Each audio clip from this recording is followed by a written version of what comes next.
Assalamualaikum warahmatullahi wabarakatuh. Alhamdulillah, kami bisa menyapa kembali untuk teman-teman pemerhati Fakultas Hukum Universitas Ahmad Dahlan yang menginginkan info ataupun update-update berita yang terkini. Nah, kemarin itu ada yang delivery atau mengirimkan message ke Lab Law Pade itu mengenai yang kami hadirkan kemarin ya di hari Sabtu, yaitu alumni Fakultas Hukum yang berhasil menempuh atau lulus di CPNS Jaksa. Nah, kali ini DM juga yang kami terima, yaitu bisa nggak Kak dihadirkan untuk yang alumni yang kemarin lulus di Cakim di kehakiman begitu ya, karena ada beberapa alhamdulillah alumni kita yang alhamdulillah bisa tembus dan lulus untuk pengadaan CPNS, Cakim, Jaksa maupun instansi-instansi yang lain. Dan di tahun inilah kami di Fakultas Hukum bangga bisa meluluskan atau bisa memberikan kiprah para alumni di di CPNS-nya untuk tahun ini. Nah, kali ini kita kedatangan tamu yaitu calon hakim. Nah, siapa dia? Mas Oka. Nah, monggo Mas Oka. Silakan Mas Oka. Apa kabarnya Mas Oka? Alhamdulillah baik. Alhamdulillah. Nah, Mas Oka teman-teman, ini adalah salah satu alumni Fakultas Hukum yang lulus CPNS Cakim ya Mas? Iya. Alhamdulillah. Nah, Mas Oka, kalau boleh tahu nih dan bisa kita bagikan, kita sharekan kepada teman-teman, para adik-adik Fakultas Hukum untuk bisa Mas Oka ini kan Cakim kan kayak gitu. Nah, persiapannya seperti apa sih kemarin gitu Mas, kalau boleh tahu? Kalau dari saya sendiri itu persiapannya lumayan panjang sebenarnya. Oke. Sejak setahun setelah saya lulus itu sampai ada pengumuman Cakim itu saya belajar belajar. Oke. Akan tetapi kan awal-awal setelah saya lulus mau ada pembukaan CPNS itu belum ada isu untuk pembukaan calon hakim gitu. Oh gitu.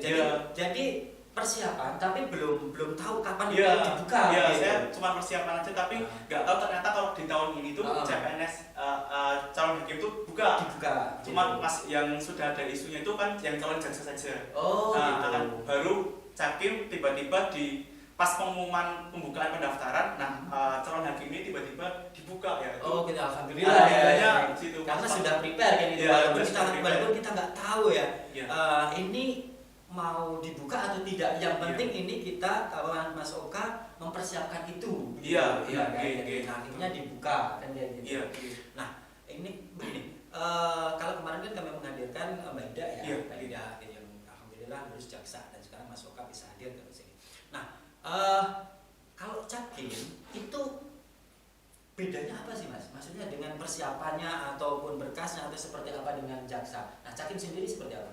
Kalau untuk formasi, kalau tahun ini sendiri itu calon hakim itu formasinya agak sedikit berbeda, yaitu masuknya formasinya itu analis perkara peradilan. Analis perkara peradilan. Kalau berbeda dengan tahun yang 2017 atau sebelumnya itu dia langsung pembukaannya itu calon hakim. Oh, gitu. Kalau sekarang itu analis perkara peradilan yang mana nantinya itu akan diikutkan untuk menjalani pendidikan calon hakim. Oke. Kalau dari segi mekanisme seleksinya sendiri, yang pertama tentu ada seleksi administrasi. Seleksi administrasi itu mungkin masih umum ya, seperti kejaksaan itu mungkin sama seperti ijazah, transkrip nilai, administrasi berkas itu sama ya. KTP, data dan lain sebagainya, surat-surat pernyataan. Kemudian untuk tesnya itu dibagi menjadi dua. Tesnya dibagi menjadi dua. Ya, ada SKD atau seleksi kompetensi dasar. SKD seleksi kompetensi dasar teman-teman, ketika kita perhatikan ya, kita intip ataupun kita timbak ilmu ya ataupun pengalaman dari Mas Oka ini, SKD ya, seleksi kompetensi dasar.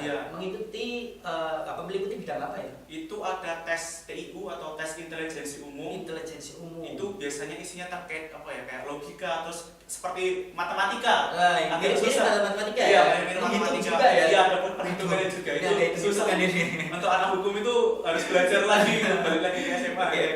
Terus ada tes TWK atau tes wawasan kebangsaan. Tes wawasan kebangsaan. Iya. Kayak ini kita mau daftar di KPK juga iya ya. saya pegawai KPK yang vital itu tes TWK.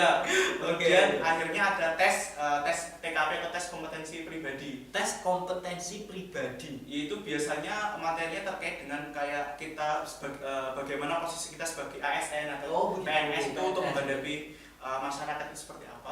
kayak gitu, itu harus lulus semua ya. Iya. Harus lulus semua. Nah itu kan prosesnya panjang ya Mas. Iya. Jadi, nah persiapannya panjang, terus berkasnya macam-macam, ujiannya juga banyak ya, Iya. yang harus diikuti dan kayak gitu. Nah Mas Oka sendiri itu kan kemarin itu hanya menyiapkan berkas, Iya. dan alhamdulillah dibuka. Iya. Nah setelah itu kan lulus administrasi Iya. berkas. Iya. Nah untuk menyiapkan ini tahap ujiannya itu seperti apa kayak gitu? Oh itu agak susah sekali saya, agak struggle saya karena pas waktu itu tuh gambling sebenarnya. Saya tuh di awal-awal pembukaan Cakim itu masih agak ngerasa saya itu belajarnya sangat kurang sekali. Gitu. Jadi struggle saya ini mau saya lanjutkan atau tidak atau mau saya lepas. Tapi gitu. sayang sekali kalau saya lepas karena Iya. tahun ini juga belum tahu. Belum tentu tahun Tahun depan depan buka lagi. makanya Iya, ya udah di situ sampai akhirnya keluar jadwal ujiannya itu baru saya push bener-bener belajarnya. Jadi baru pas keluar jadwal ujian itu hampir 2 minggu atau 3 minggu sebelum ujian. Hamin 2 minggu sebelum pelaksanaan ujian. Jadi baru saya push lagi. Oh gitu. Jadi saya harus bisa di sini. Oh kayak gitu. Ya karena apa ya? Kita masuk kan baru pertama kali kan? Iya, saya CPNS baru kan yang pertama kali gitu. tahun ini. Iya. Pengalaman mengikuti CPNS itu kan Iya. baru sekali ini alhamdulillah akhirnya lolos kan begitu, lulus kan kayak gitu. Nah, itu kan apa ya? Kita nggak ngerti ya. Kita nggak ngerti yang akan keluar apa Iya. gitu ya. Nah, hanya kita memprediksi saja, misalkan Iya. ujiannya kayak TKD atau apa kan kayak gitu. Iya. Sekitar inilah kan kayak gitu. Iya. Nah, kita menyiapkannya itu kan kayak gitu.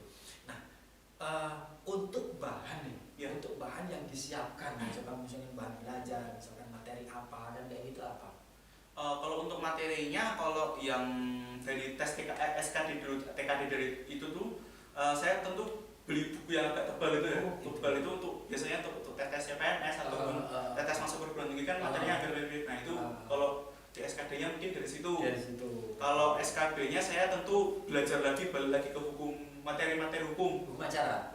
Kalau dari Cakim sendiri itu semua hukum, baik dari gitu. pidana, perdata, tun, militer, agama, itu semua masuk baik dari hukum materialnya maupun formilnya. Jadi masuk semua teman-teman berat semua sekali. yang berkeinginan ya, yang berkeinginan untuk besok bisa mendaftar Cakim kayak gitu, CPNS Cakim, entah kapan saja tidak apa-apa kan kayak gitu. Nah, ini ada informasi. Nah, dipelajari tadi tidak hanya sekedar hukum pidana spesialis di pidana ataupun perdata, tapi semua materi tentang hukum itu sendiri perlu kita pelajari. Kan kayak gitu. Itu kan apa namanya ya? Walaupun kita nanti di Cakim ataupun di Jaksa pun insya Allah sama. Iya, insya Allah sama, tidak beda jauh gitu. Nah, Mas Oka, kalau boleh saya tahu nih, kalau itu yang daftar berapa sih Mas Oka? Kalau untuk formasi analis perkara peradilan calon hakim sendiri itu yang daftar kemarin seingat saya sekitar 16.500. 16.500. Iya. Ya Allah. Yang sedangkan yang diterima itu hanya 1.500. 16.500 yang diterima 1.500. Iya. Menyisihkan berapa? 12.000 kan? 12.000. 14.000. Ya Allah, alhamdulillah memang wadah ini luar biasa, teman-teman semua bisa menyumbangkan untuk alumninya. Ya, bisa apa namanya ya bertarung lah ya. kayak gitu, kita bangga menjadi alumni WADE ya, kayak gitu. Nah, dari 16.000 itu, nah, mulai apa namanya, mulai berkas itu kan 16.000 tadi ya, terus akhirnya lolos TKD itu masuk ke berapa pendaftar peserta yang masih itu bisa bertahan? diambil 3 kali formasi. Jadi yang diambil 1.500 kan pendaftaran 16.000, berarti yang diambil cuma 4.500 masuk ke SKB. Oh gitu. 3 kalinya. 3 kalinya. Iya, 3 kali formasi. Terus setelah itu SKB. Ya, SKB tesnya. SKB. Terus setelah itu wawancara, interview segala macam. Ya, jadi SKB itu tesnya dibagi menjadi 3. SKB 3. 3 itu CAT-nya. CAT. Ya, tes hukumnya itu. Kemudian ada 2 wawancara. Ada 2 wawancara. Nah, wawancaranya ini agak dibagi 2 menjadi wawancara bahasa Inggris bahasa Indonesia biasa. Bahasa Indonesia. Sama wawancara berbahasa Inggris. Bahasa Inggris juga. Iya, itu mungkin jadi pas awal kita daftar itu ada syarat tes TOEFL, makanya di situ ada berapa itu TOEFL-nya Mas? Minimal 450. Minimal 450 sama dengan kejaksaan ya. Iya, sama dengan kejaksaan. Gitu. Ya, tapi bedanya di kejaksaan dia diwawancaranya nggak pakai, sedangkan di calon hakim itu ada wawancara pakai bahasa Inggris ya. Semua. Memang bahasa Inggris itu kita perlu lah ya. Iya, perlu, maksudnya sangat apa ya, sangat perlu walaupun kita tidak mendaftar pun kayak gitu, tapi kalau kita sudah pernah ujian TOEFL kan itu bahasa Inggris nggak perlu aktif banget ya. Tapi kalau kita memang benar-benar mau seperti Mas Oka daftar Cakim ya memang kita serius. Iya, harus serius itu. Gitu. Boleh diminum Mas Oka? Iya. Oke, untuk teman-teman yang ingin bertanya bisa langsung disampaikan di kolom komentar ya, nanti akan kita sampaikan kepada Mas Oka untuk bisa kita berbagi ilmu dan ataupun pengalamannya mengenai CPNS Cakim gitu. Dan kami sampaikan juga kepada Total Media Kreasi yang sudah bersedia mengapresiasi kepada kami untuk mengendorse ataupun menjadi partner ataupun sponsor untuk OTT. Nah, lanjut ya Mas Oka. Nah, ini kan Cakim ya Mas Oka. Iya. Memang apakah dari Mas Oka sendiri itu punya keinginan yang kuat kan gitu ya, memang saya harus jadi Cakim kayak gitu. Kalau dari saya sendiri sebenarnya baru semenjak saya kuliah ya, karena kan kalau cita-cita awal tentu berbeda ya. Betul. Setelah saya masuk kuliah di hukum ini, kan saya selama kuliah ini ikut aktif organisasi ikut KPS kan kebetulan ya. Nah di situ ketika saya menjalani fase-fase pemberkasan, itu saya lebih condongnya ke hakim, ke berkas hakim, berkas hakim. Jadi mungkin saya lebih kayak sudah sering buat putusan, jadi kayak saya lebih mantap di sini. Gitu, karena jadi. mungkin begini Mas kan, karena Mas Oka ini kan bergabung di komunitas peradilan semua. Ya. Nah dan sudah terbiasa mengerjakan berkas, macamnya berkas jaksa, berkas polisi, berkas advokat, berkas hakim.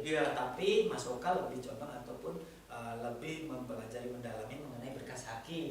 Jadi saya condongnya maunya ke situ. Gitu. Tantangan juga nggak Mas? Menurut Mas Oka? Maksudnya saya menjadi hakim nih kan kayak gitu ya. Karena saya sudah mempelajari nih berkas-berkas hakim, terus hukum acara kan kayak gitu. Menurut Mas Oka ini tantangan nggak? Tentu saja ini tantangan ya, karena kan hakim itu profesinya yang mulia sekali. Integritasnya perlu tinggi sekali. Dan sebenarnya alasan juga salah satunya sebelumnya tadi kan saya bilang karena saya aktif di berkas hakim, dan juga alasannya mungkin kalau bisa dibilang saya ingin menjadi sejarah terciptanya peradilan yang bersih dan berintegritas. Alhamdulillah, luar biasa teman-teman. Terus kami doakan semoga terwujud Mas ya. Ini niat mulia teman-teman semua, kita harus dukung, kita harus apresiasi, kita doakan ya mudah-mudahan apa yang diniatkan oleh Mas Oka ini tercapai juga. Amin. Nah, selain menjadi bagian dari komunitas peradilan semua dan kayak gitu sangat membantu sekali. Tentu sangat membantu banyak dikitnya pasti akan ada lah manfaatnya kan gitu. Nah, kalau Mas Oka di KPS itu sudah terbiasa ya. Begitu ujian kan kayak gitu, kaget nggak sih pada waktu itu? Awalnya kaget karena kan tentu saya baru pertama kali ikut CPNS langsung kayak gitu kan langsung tegang kan. Tapi setelah saya pelajari soalnya, ini saya sudah biasa lah ya, di KPS saya sering menemui kayak gini, sering pernah belajar kayak gini, jadi nggak terlalu yang susah-susah banget. Alhamdulillah sangat membantu. Tentu sangat membantu. Walaupun baru pertama kali ikut CPNS. Tentu saya pertama kali ikut CPNS, materi-materi di KPS itu sangat-sangat membantu di ketika soal-soal ujian. Jadi ketika saya belajar pun, tinggal hanya mengingat lagi, saya tidak usah mengulang ke basic dasar lagi. Ini ada pertanyaan Mas Oka semalam itu kan MDM ya di lab itu, di lab Lawadi kan kayak gitu. Pertanyaan dari Mbak Dinda. Mbak Dinda dia nanya kan kayak gitu, untuk menyiapkan syarat kan kayak gitu, yang paling sulit apa? Syarat mungkin ini syarat pendaftaran kali ya. Syarat pendaftaran. Yang paling sulit apa?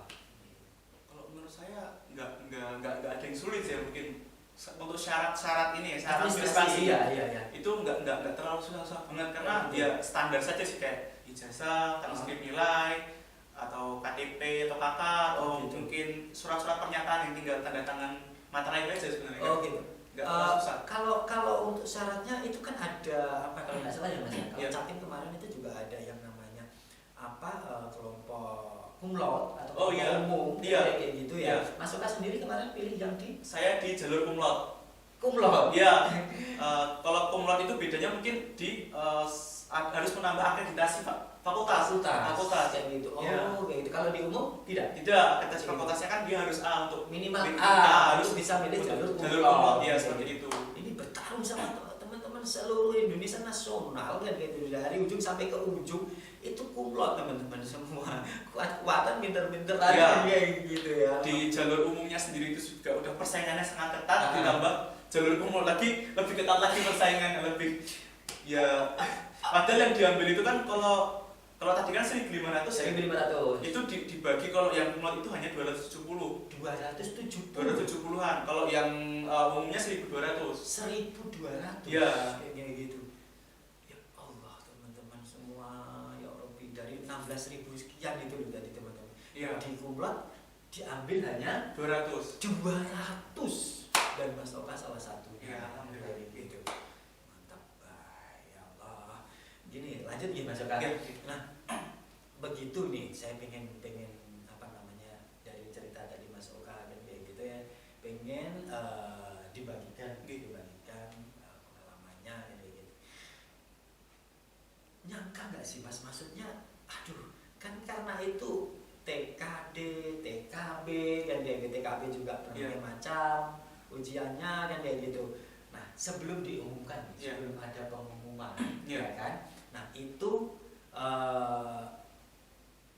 saya pesimis atau seperti apa, saya yakin lah, atau seperti apa sih perasaannya Mas Oka waktu itu lah. Kalau dari saya sebenarnya pasrah aja ya, karena saya tahu awal kan nilai SKD kan keluar kan, setelah ujian keluar, nilai saya lumayan lah, tapi ya sebelum bilang kecil kalau dibilang gede ya hampir rata-rata tengah lah, jadi mampu bersaing lah ya, masih mampu lah, ditambah ketika SKB keluar nilai saya lumayan nih, masih alhamdulillahnya masih ada harapan nih bisa bersaing. Tapi saya balik lagi, saya ingat ini saya di jalur cum laude tapi bukan di jalur umum. saya sampai ambil salah, mikirnya gini, apa saya salah ngambil informasi gitu iya. Pikiran kayak gitu, saya dipilih di jalur cum laude yang saingannya seperti ini, tapi lihat tuh nilai saya kayak gini. Sempat kepikiran kayak gitu. Tapi ya udahlah, pasrah aja. Alhamdulillah keluarnya alhamdulillah lolos. Alhamdulillah lolos. Sekalipun ya di peringkat bawah ya, tapi alhamdulillah lolos. Karena 200 itu nggak mudah teman-teman semua, dari 16.000 kan gitu. Setelah itu diambil, disaring di final akhir itu hanya 200. Itu cum laude semua, di jalur cum laude nggak mudah itu. Ya Allah, luar biasa ini gitu. Alhamdulillah ya. Nah, Mas Oka, yang ingin saya tanyakan kembali kan kayak gitu, ini kan alhamdulillah sudah melalui tahap prosesnya yang panjang gitu, hasil yang bisa kita harapkan gitu. Nah, untuk tahap berikutnya itu seperti apa sih Mas Oka? Untuk setelah lolos menyatakan di SKB-nya itu kami mengisi namanya DRH untuk PNS-nya ya. DRH atau di daftar riwayat hidup. Daftar riwayat hidup. Ya, pemberkasan ulang lah, kita ngirim lagi ibaratnya seperti itu. Terus nanti setelah itu ada penetapan NIP atau nomor induk pegawai untuk yang PNS-nya. PNS-nya ya. Namun kan saat ini seharusnya ini sudah pengumuman, tapi saat ini saya belum pengumuman untuk penempatannya maupun SK-nya belum turun. Gitu. Ya. Akan tapi saya untuk di Cakim ini saya masih statusnya nanti menjadi anak CPNS APP atau analis perkara. Analis perkara terlebih dahulu. Iya, analis perkara terlebih dahulu, kemudian setahun menjalani CPNS saya dilantik menjadi analis perkara itu CPNS ya? Iya, CPNS APP atau analis perkara itu nanti setahun menjalani CPNS saya dilantik menjadi PNS analis perkara. Analis perkara. Nah, setelah itu nanti PNS analis perkara ini, kalau yang dari yang info-info yang saya dengar itu dia nanti akan langsung diikutkan di pendidikan dan pelatihan calon hakim. Pendidikan calon dan pelatihan. Ya, calon hakim. Calon hakim. Nah, itu kalau udah lulus analis perkara dulu. Iya, udah lulus analis perkara, sudah menjalani CPNS APP selama setahun. Dia disumpah menjadi PNS APP. Itu baru nanti diikutkan di pendidikan dan pelatihan calon hakim. Oh, gitu. Itu kalau tidak salah selama sekitar 2 tahun. 2 tahun? Iya, 2 tahun. Berarti prosesnya dari terima sekarang ini, iya, itu hampir 4 tahunan dong? Iya, jadi mungkin setahun di CPNS APP, nanti setelah itu setahun dilantik jadi PNS, kemudian menjalani pendidikan dan pelatihan itu kan ada pendidikan dan ada magangnya juga di PNPN itu sekitar 2 tahun. 2 tahun magang? Iya, 2 tahun magang dan pendidikan itu tadi. Okay. Baru setelah itu nanti kalau sudah ada pengumuman baru bisa disumpah menjadi seorang hakim. Jadi seorang hakim dan baru bisa perkara. Iya. Gitu ya. Jadi tahapannya mungkin masih, karena ini masih mungkin tahun 2022 ya, mungkin 2025 baru bisa itu. Sumpah mungkin sekitar itu 2025. Oke, luar biasa. Jadi memang tahapannya masih panjang sekali. Iya, namanya juga hakim dan teman-teman semua ini yang mulia. Kalau saya sebut yang mulia. Ya, hakim itu nggak mudah ya caranya. Integritasnya kan kayak gitu. Nah, karena ya namanya hakim ya memang harus benar-benar ditempa ya. Itu kali memang benar-benar harus berjiwa yang namanya ya bersih juga. Iya, bersih. Gitu. Nah, Mas Oka, kalau boleh tahu nih, itu kan prosesnya panjang ya. Dan harus sudah siap lah kan. Harus sudah siap, kita harus bisa mengikuti apa aturan yang menjadi dasar ya kan. Nah, kalau boleh tahu nih, Mas Oka kepikiran atau punya angan-angan minta atau seperti apa ditempatkan di mana ya gitu? Kalau saya, karena kan kalau hakim ini ya memang pasti di PN di PN di luar Jawa pasti. Biasanya kalau sudah kalau yang saya dengar itu kalau sudah menjadi calon hakim dia kan ditempatkannya nanti sudah disumpah hakim di PN kelas 2. PN kelas 2 itu di PN kelas 2 yang di luar Jawa. Oh, luar Jawa. Ya, di luar Jawa. Itu kalau yang saya dengar itu dia sekitar 10 sampai 12 tahun itu di luar Jawa dulu biasanya. Oh, gitu biasanya. Iya, biasanya sih pelajari dari Mas Oka lah. Iya, yang saya info dari mungkin alumni atau mungkin dari pembimbing Pak Pandrio itu pernah memberitahu saya sekitar 10 sampai 12 tahun dulu di luar Jawa biasanya. Oke. Ini saya tertarik ini karena Mas Oka baru menyebut alumni dan beliau Pak Pandrio. Dari luar biasa jasanya beliau ya. Nah, untuk menyiapkan itu tadi semua kan karena memang kita tidak terlepas dari beliau-beliau itu. Nah, Mas Oka untuk menghubungi beliau-beliau itu seperti apa sih? Apa yang didapat, apa yang dikasih, apa yang misalkan ilmunya seperti apa untuk bisa sampai Mas Oka berhasil untuk dipecat ini? Kalau dari saya mungkin pas saya di KPS dulu ya, mungkin kan saya ditempa oleh alumni senior-senior seperti Mas Mardi yang sekarang jadi advokat, Mas Parastio yang jadi jaksa, maupun Mas Ilham Nasution senior saya yang jadi hakim juga. Itu saya mungkin di situ sudah ditempa, sudah diberikan materi, maupun setelah saya lulus itu juga saya tetap menghubungi lah. Saya meminta pandangan, masukan atau materi seperti apa.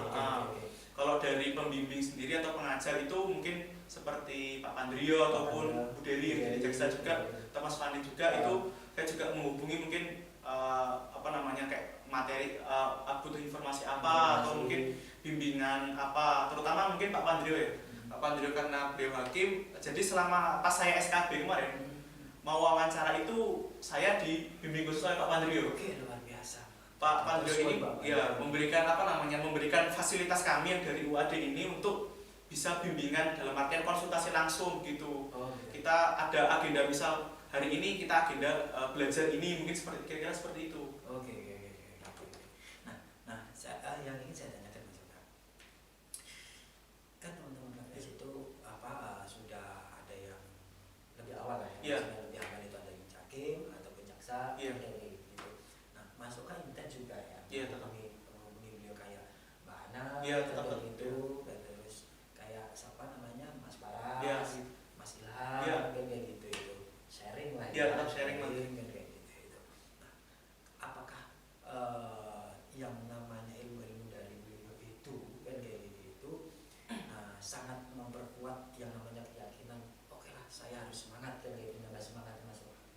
Tentu ilmu-ilmu yang diberikan itu sehingga saya bisa tahu bagaimana pemberkasan, bagaimana itu berkatan tentunya dari alumni-alumni atau senior saya seperti itu.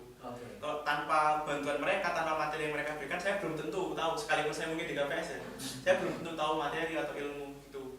Nah ketika saya masih di KPS itu kan sudah ada yang sudah lulus nih, ada jadi jaksa, hakim, advokat dan yang lain. Itu mereka memberikan pandangan kepada saya bahwa kalian yakin saja bahwa ilmu yang kalian dapatkan di KPS ini itu tentu berguna karena ya saya lihat mereka alhamdulillah juga berhasil begitu sudah jadi jaksa, hakim ataupun advokat kan mereka ilmu yang mereka dapatkan di KPS itu ternyata berguna untuk kedepannya. Jadi menambah keyakinan saya untuk besok saya setelah lulus saya akan mendaftar ini, semoga saya bisa mencontoh alumni ke senior-senior yang lain. Oke. Nah sampai di tahap ini pun, sampai di tahap ini kan Mas Oka lagi mempersiapkan untuk tahap berikutnya tadi itu kayak pendidikan ataupun NIP atau segala macam itu pun beliau-beliau ini juga masih menghubungi atau masih komunikasi kan? Iya tentu, terutama mungkin Mas Ilham yang satu sama linear sama saya sama hakim tuh memberikan suruh kalau ada apa-apa atau informasi apa nanti bisa tanyakan ke abang misalnya itu mungkin informasi penempatan dan lain sebagainya tetap saya komunikasi dengan.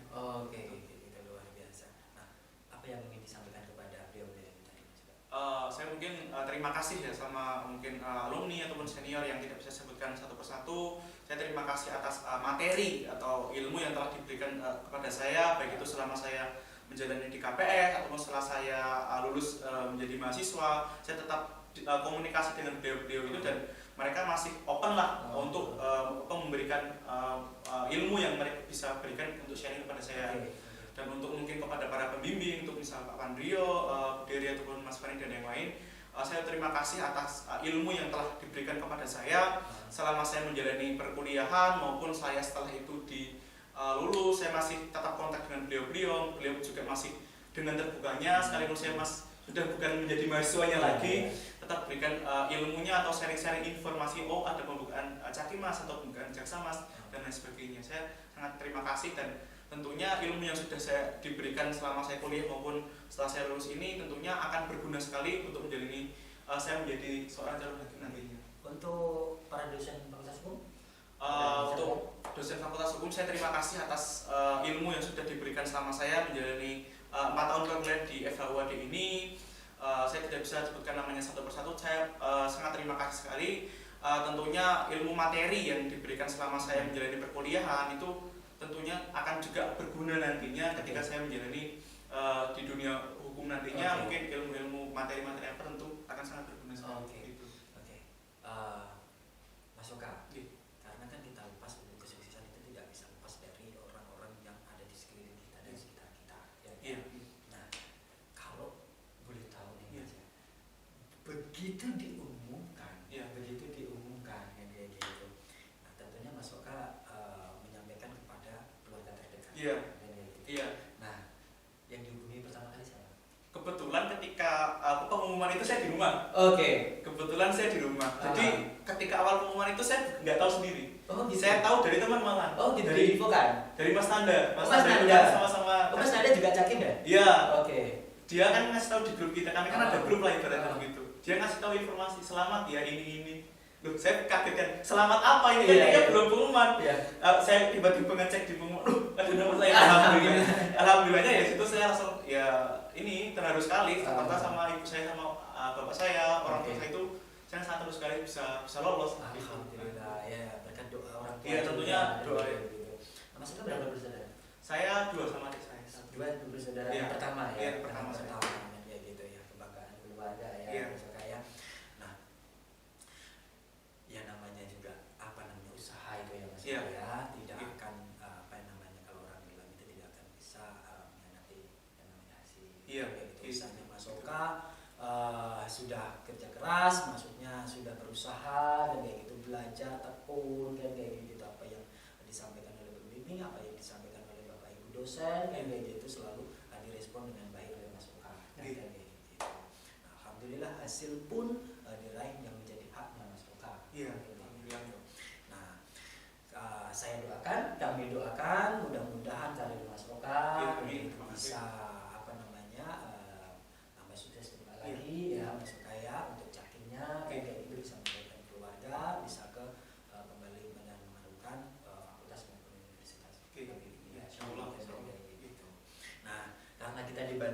waktu masuk KJ.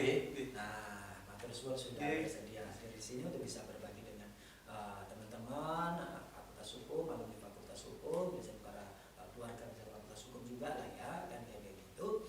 Nah, matur suwun jangan kapok kembali. Nanti kalau misalkan nanti sudah ditempatkan atau sudah menerima NP ya, mungkin akan kita undang kembali. Ya, tunggu undangannya kembali. Siap, ini kayak gitu. Nah, itu tadi bincang-bincang kami dengan Mas Oka yang berhasil menjadi cakim ya, harus menjadi calon cakim Fakultas Hukum Universitas Ahmad Dahlan kayak gitu. Nah, kalau misalkan ada teman-teman yang ingin bertanya kembali, bisa langsung nanti di DM di laptop Wade, langsung akan saya delivery kepada beliau ini. Kalau boleh tahu IG-nya apa misalkan?